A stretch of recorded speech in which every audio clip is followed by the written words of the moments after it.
Salut, c'est Fred. Aujourd'hui, je voudrais vous montrer cette pluie. Parce que là, il faut savoir qu'on est le matin. Et le matin, en Malaisie, il y a toujours un gros soleil. C'est genre 99,9%. C'est une des premières fois où je vois qu'il pleut un matin. D'ailleurs, l'alarme, parce que ça veut dire qu'il va y avoir de l'orage.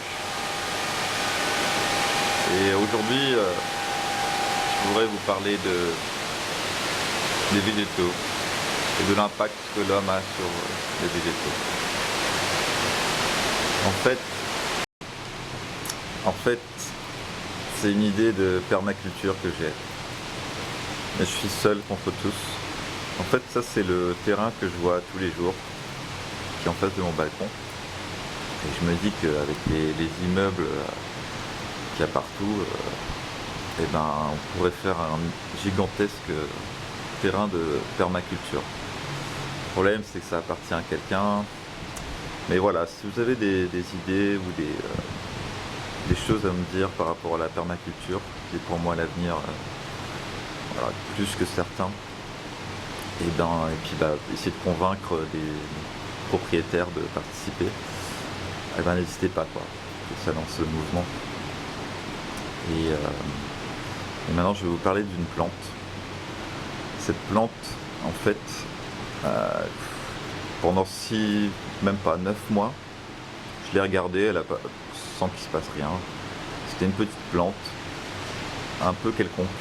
Et puis un jour, un ami m'a dit « Ah, ça c'est une plante anti-moustique et tout, c'est sympa. Je peux prendre un petit bout, comme ça je m'en fais une pour chez moi et tout. » Je fais « Ah bah oui, bien sûr, moi je connaissais pas en plus. Je connais la nature, mais bon, je m'en occupais pas trop avant. J'étais plutôt un tueur de plantes. » Et voilà, je vais vous montrer ça. Et en fait, ça part d'un commentaire de Sota, de macro à machin, mais je crois qu'il y a eu un changement de pseudo. Il me disait, est-ce qu'on peut discuter, parler avec les végétaux et est-ce qu'on peut influer sur eux, quoi. Et moi, je commençais à découvrir tout ça, concept de réincarnation, etc. Mais ce qui est important, c'est que c'était à cette période où mon ami m'a demandé un bout de cette plante. Et c'est pas la petite plante verte que vous voyez, celle-là, elle est toute jeune, elle va avoir 3 semaines, 1 mois. Mais en fait, c'est celle-là, cette petite plante. Et elle a bien grandi, bien grandi. Et elle s'est, comment dire, elle s'est aidée de l'autre plante, en fait, pour pousser. Mais voilà, c'est une petite plante quelconque, et j'avais pris une petite branche, mais peut-être que c'était celle-là, ou peut-être que c'était plus bas. Et je l'ai replantée ici, à côté d'une autre plante, qui est là en espèce de petit oranger. Et donc, cette petite plante, regardez comme ça, foulue, et ben, ça a donné une plante énorme, qui elle aussi se marie avec l'autre. Et là où c'est marrant, c'est que j'ai offert à un ami un bout de cette plante qui lui aussi l'a planté.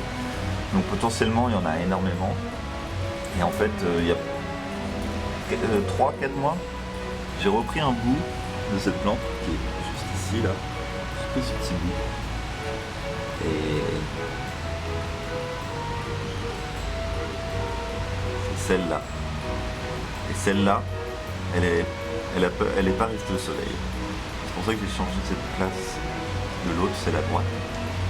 Parce que celle-là, sans soleil, enfin avec juste de la chaleur et un peu de soleil, elle est énorme. Juste énorme. La base, il y a trop de trucs qui parlent de ça. Et en fait, elle est partout. Elle est ici. Et elle arrive jusque là. Et tout ça est parti du tout petit truc que vous avez vu qui est presque mort, mais qui a un petit pot. Je pense que c'est ça la clé. Mais aussi, je leur parle, je leur mets la vibration à 432 Hz depuis un mois là. Je leur parle, je les touche. Et là j'ai une petite odeur très agréable. Je comprends pourquoi c'est un repoussoir à moustiques. Et en fait, tout ce qu'il y a à faire, c'est de prendre une feuille qui est un peu mourante et vous la mettez sur votre peau. Voilà. Je sais pas si ça répond à ta question, Sota, mais il y a quelque chose quand même.